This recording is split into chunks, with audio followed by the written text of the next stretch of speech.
മേഖലയിലെ നിലവിലെ സാഹചര്യത്തിൽ യാത്രക്കാർ വിമാനത്താവളത്തിലേക്ക് പോകുന്നതിന് മുൻപ് വിമാന കമ്പനികളുമായി ബന്ധപ്പെട്ട് ഫ്ലൈറ്റ് അപ്ഡേറ്റുകൾ പരിശോധിക്കണമെന്ന് സൗദി അറേബ്യയിലെ പ്രധാന അന്താരാഷ്ട്ര വിമാനത്താവളങ്ങളുടെ ഭരണാധികാരികൾ ആവശ്യപ്പെട്ടു. മുൻകൂട്ടിയുള്ള ആശയവിനിമയം യാത്രക്കാരെ അപ്രതീക്ഷിത തടസ്സങ്ങൾ ഒഴിവാക്കാൻ സഹായിക്കുമെന്നും അധികൃതർ ചൂണ്ടിക്കാട്ടി.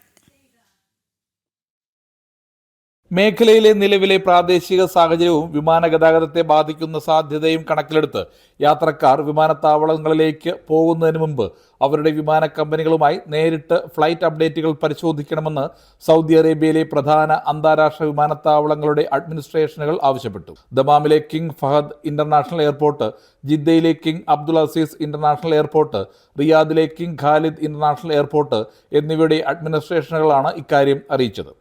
വിമാന ഷെഡ്യൂളുകളെക്കുറിച്ചും വിമാനയാത്രാ പദ്ധതിയിലെ മാറ്റങ്ങളെക്കുറിച്ചുമുള്ള ഏറ്റവും പുതിയ വിവരങ്ങൾക്ക് ഔദ്യോഗിക എയർലൈൻ, എയർപോർട്ട് കമ്മ്യൂണിക്കേഷൻ ചാനലുകളെ ആശ്രയിക്കണം. യാത്രക്കാരുടെ സുരക്ഷ ഉറപ്പാക്കുന്നതിനും തടസ്സമില്ലാത്ത പ്രവർത്തനം ഉറപ്പാക്കുകയുമാണ് ലക്ഷ്യം. മുൻകൂട്ടിയുള്ള ആശയവിനിമയം യാത്രക്കാരെ അപ്രതീക്ഷിത തടസ്സങ്ങൾ ഒഴിവാക്കാൻ സഹായിക്കുമെന്ന് ഭരണകൂടങ്ങൾ ചൂണ്ടിക്കാട്ടി. യാത്രക്കാർ എത്തിച്ചേരുന്നതിന് വളരെ മുമ്പ് തന്നെ അവരുടെ ഫ്ലൈറ്റ് സ്റ്റാറ്റസ് സ്ഥിരീകരിക്കാനും ഔദ്യോഗിക പ്ലാറ്റ്ഫോമുകളിൽ വരുന്ന അറിയിപ്പുകൾ ശ്രദ്ധിക്കാനും അറിയിപ്പിൽ പറഞ്ഞിട്ടുണ്ട്. ജനം, സൗദി അറേബ്യ.